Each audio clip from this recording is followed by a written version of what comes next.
tocó su faz, ¿cumplieron su expectativa los 4 ministros de la Corte que usted propuso al Senado de la República y que actualmente se desempeñan como tales? Por ejemplo, Margarita Ríos Farjat. No, les voy a contar. Ya se los he platicado para que vean cómo es la política. Pero no hay que decepcionarse. Lo único que hay que tener muy presente es que la lealtad debe ser siempre al pueblo y al proyecto de transformación y a las causas justas. La lealtad entre hombres, mujeres, muchas veces es servilismo, abyección. Son amigos o leales de mentira en política, cuando no hay principios, y enemigos de verdad.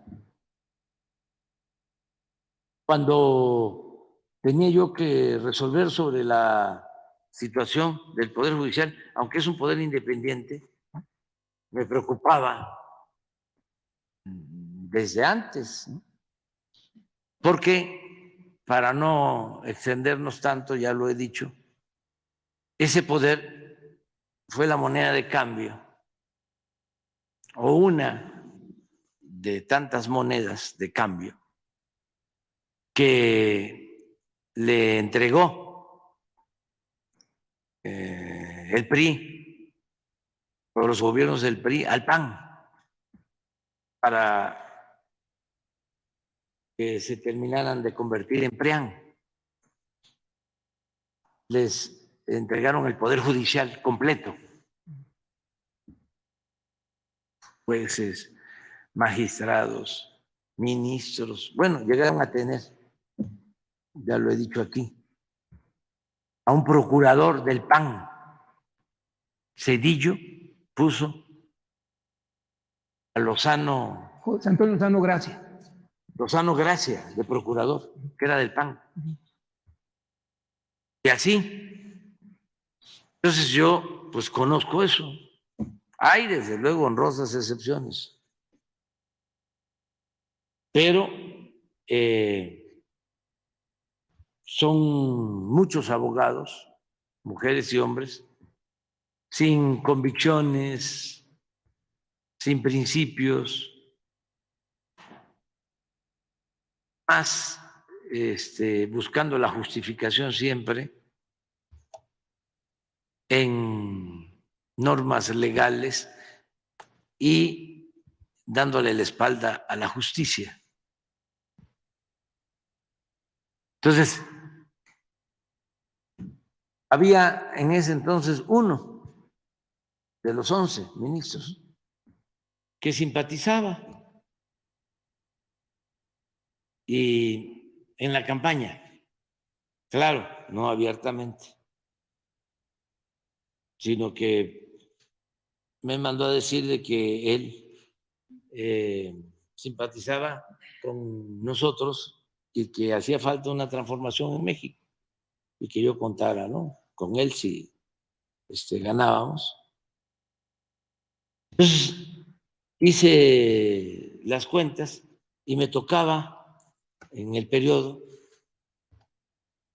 proponer a 4, porque terminaban, no, a 3, pero renunció Medina Mora. Entonces, el caso es que eran 3 más 1, 4, para 11, pues con 6 se podía iniciar un proceso de renovación al interior del Poder Judicial que lo requiere, urge una depuración en el Poder Judicial. una purificación del Poder Judicial. El caso es que de una u otra manera fueron 5 los que tenían relación conmigo. Y también propusimos, creo que 3 para la consejería, para la judicatura. Bernardo Batis, entre ellos. Sí, la judicatura, ¿no? Porque la judicatura es como la Contraloría o la Fiscalía, Órgano regulador. ¿sí? Al interior del Poder Judicial, para que ningún poder, ni el legislativo ni el ejecutivo, puedan meterse en asuntos que solo competen al Poder Judicial. Pero para eso está la judicatura. Resulta, hablando de la judicatura, que no ha servido para nada. Para nada. Porque no hay ningún juez, ningún magistrado, ningún ministro enjuiciado. Es que la ministra de la Corte, la presidenta, es también la ministra del Consejo de la Judicatura. Sí, pero de todas maneras, ¿sí? El resto han guardado silencio. Ninguno ha tomado una iniciativa para decir, esto está mal. ¿Cómo vamos a permitir que una jueza ordene la liberación de un presunto homicida y le dé al encargado del reclusorio 1 hora para liberarlo? ¿O cómo vamos a permitir que haya resoluciones para liberar así presuntos delincuentes de bandas organizadas que han cometido homicidios el viernes en la noche, el sábado en la mañana,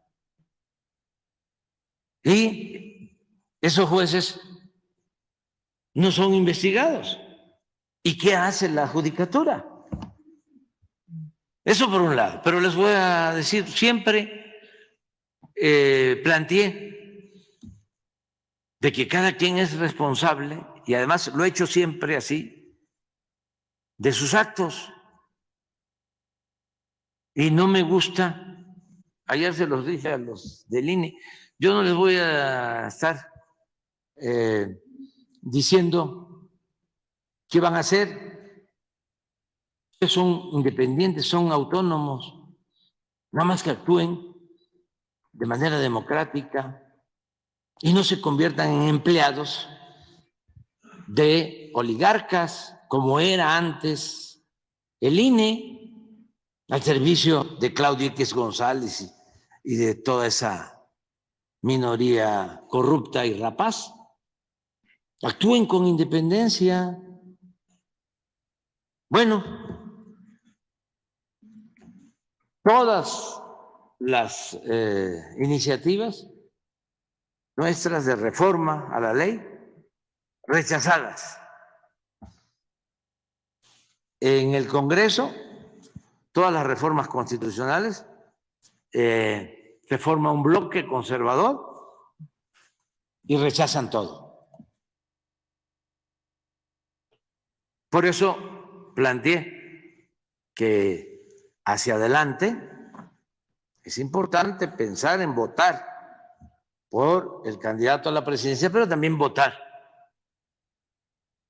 porque ese candidato tenga mayoría o su proyecto tenga mayoría calificada en el Congreso, porque hacen falta modificaciones, porque durante más de 30 años se dedicaron a reformar la Constitución para favorecer a una minoría y perjudicar al pueblo de México. Más de 30 años. No hay una sola reforma que hayan hecho en beneficio de México, en beneficio del pueblo. Ajustaron todo el marco legal para saquear, para robar. Entonces, hemos hecho nosotros algunas cosas, pero faltan.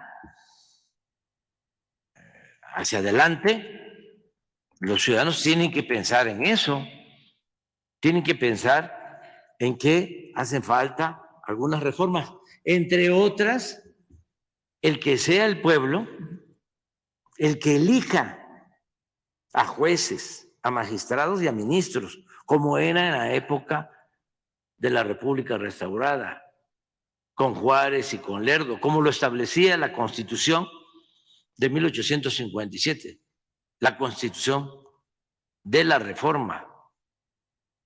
Entonces, ¿qué pasó últimamente? Los conservadores corruptos, Claudio y Gómez Mon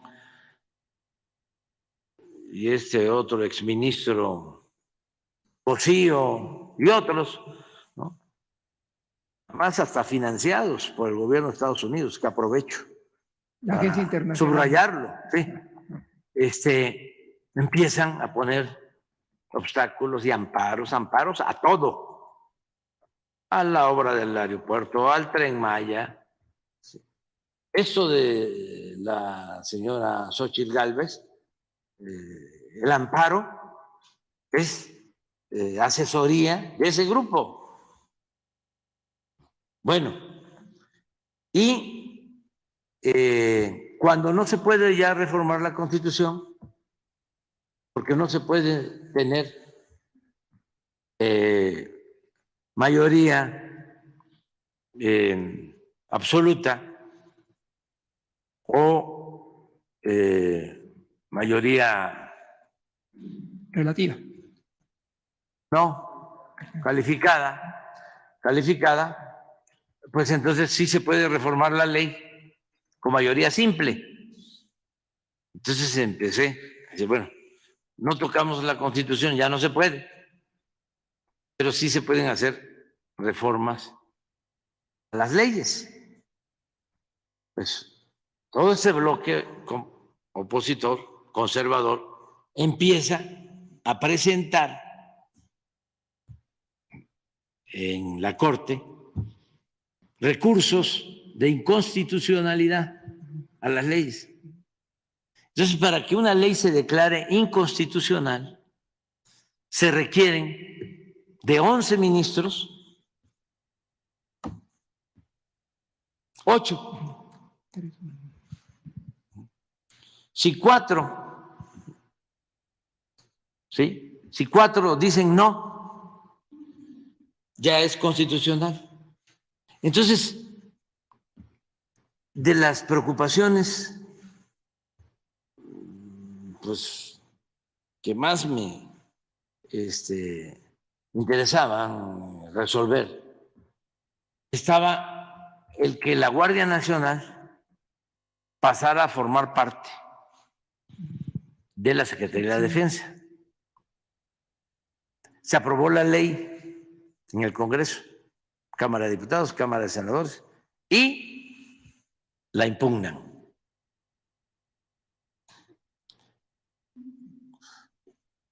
¿Cuál es la excusa? El militarismo. Imagínense quienes reprimieron, quienes torturaban, quienes masacraban, quienes desaparecían. De repente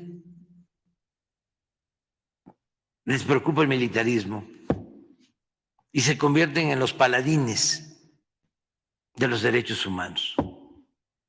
Por eso son unos reverendos, hipócritas, además de corruptos, hipócritas, cretinos, pero presentan, porque el propósito es que no avancemos. Entonces presentan el recurso de inconstitucionalidad y a mí me preocupa. ¿Por qué? Bueno, porque nos ha costado mucho crear la Guardia Nacional. Ya tenemos 115,000 elementos formados. Como no se había hecho, se crearon, ya deben de ser como 300 cuarteles. Hay vigilancia de la Guardia Nacional ya casi en todo el territorio nacional. En las encuestas del INEGI, la gente ya le da, creo que 70% de aprobación a la Guardia Nacional. Han estado cumpliendo con su función. ¿Qué había antes? La Policía Federal, echada a perder, con 40,000 elementos, la mitad administrativos, operativos, 20,000 para todo el país. No construyeron cuarteles, nada. Y una indisciplina completa, corrupción. Bueno, de ahí salió García Luna. Entonces, mi preocupación es de que termino, me voy a ir, pero no quiero que la Guardia Nacional quede en la Secretaría de Seguridad Pública, ni en Gobernación, como estaba. Imagínense, a los 3 años, 6 años, se echa a perder. Así está la Guardia Nacional. 76.7 de aprobación. Entonces, por esto, no vaya a llegar un joven ambicioso, sin principios, como no los voy a mencionar. Bueno, pero García Luna así empezó. Un ingeniero en computación o no sé qué. Y empiezan a escalar sin idea tampoco de lo que es la seguridad. Todo manejado con las cámaras, ¿no? Por eso, ¿ya fueron al búnker que tenía? No. Es impresionante. O sea, y ahí es donde llevaba a todos los periodistas, salían de ahí. O sea, como si las cámaras, ¿no?, fuesen garantía de seguridad. Bueno, espérame porque es interesante el tema. Entonces, para que no cayera en manos hacia adelante de una gente así, por eso lo estoy planteando, para perder es la seguridad del pueblo, la seguridad de los mexicanos, es la paz, la tranquilidad. Entonces, meten el recurso para declarar inconstitucional. Yo dije, ahora sí me voy a meter, porque esto es importantísimo.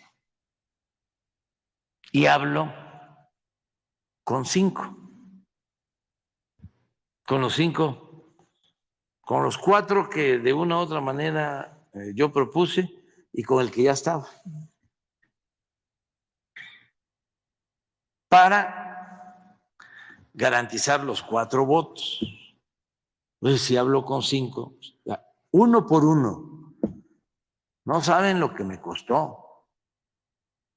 Me costó porque ya venían actuando mal. Ya habían demostrado ser chuecos.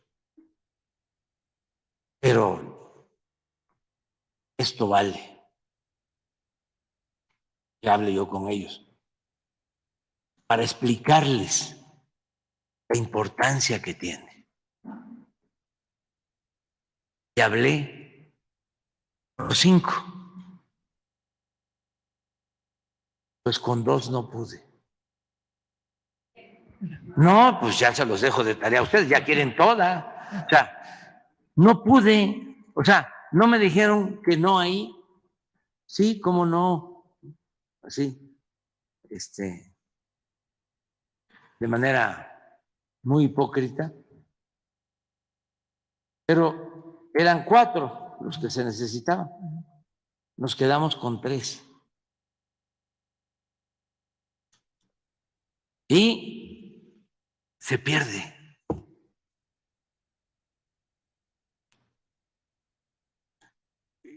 El propósito de que la Guardia dependiera de la Secretaría de la Defensa. Entonces, cuando se dieron cuenta, ya querían que entrara en vigor en un año. No, querían negociación.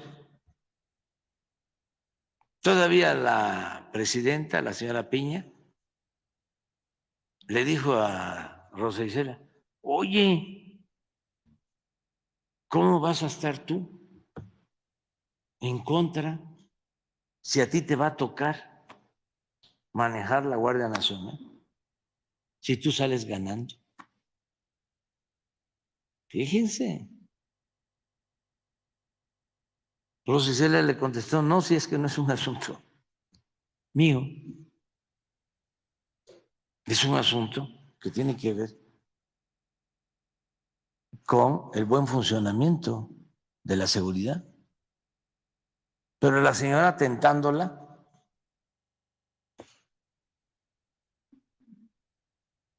¿por qué estás tú preocupada?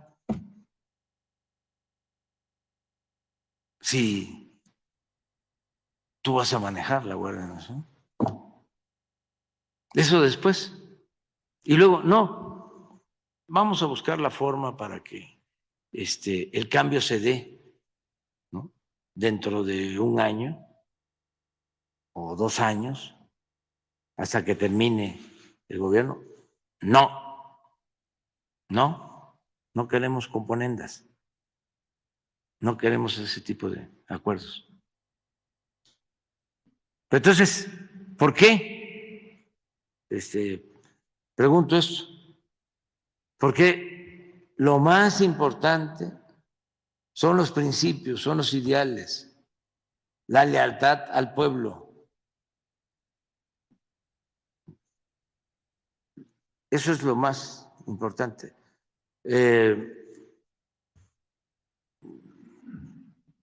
No hay que escandalizarse, pero hay quienes se suben a un ladrillo y se marean. El poder atonta a los inteligentes y a los tontos los vuelve locos si no se tienen ideales.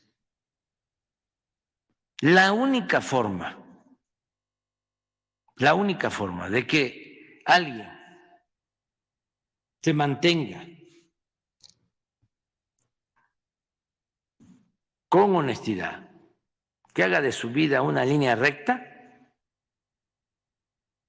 es el que se alimente de ideales, de principios. Y aún así, siempre va a estar la tentación del poder por el poder.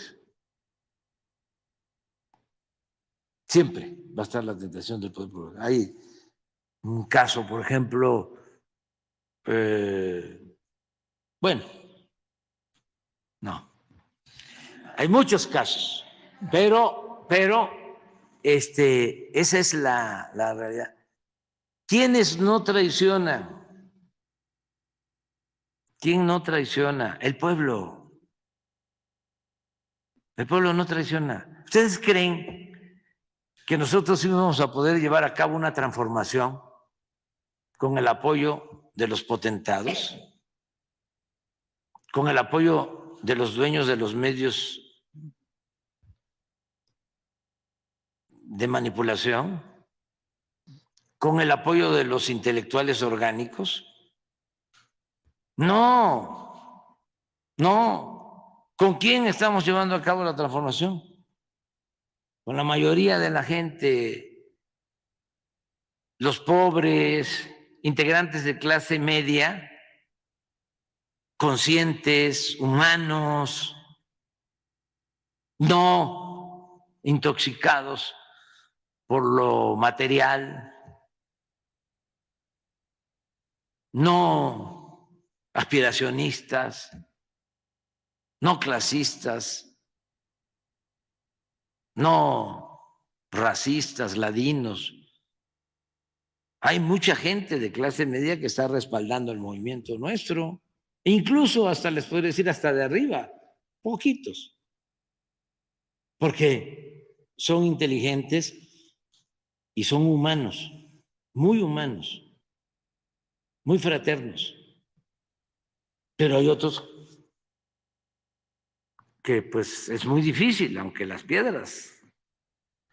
hasta las piedras cambian de modo de parecer, es mejor no querer convencerlos porque se desgasta uno.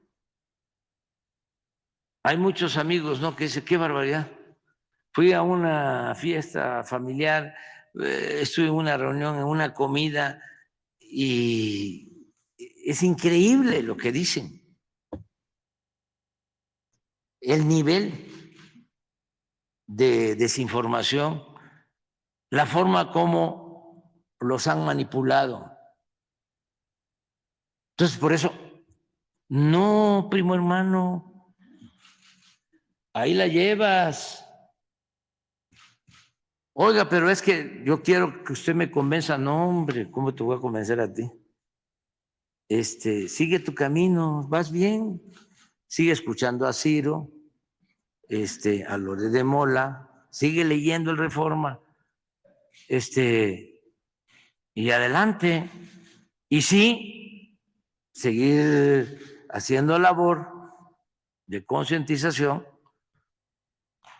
con la gente humilde, con los jóvenes, eso sí, de todas las clases sociales, porque esos tienen pues una mente en blanco, no están prejuzgados.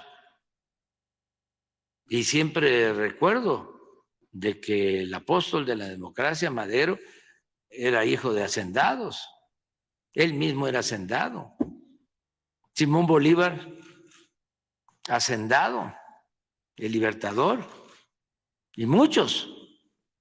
¿Y saben por qué cambiaron? Entre otras cosas, aparte del humanismo, por la educación.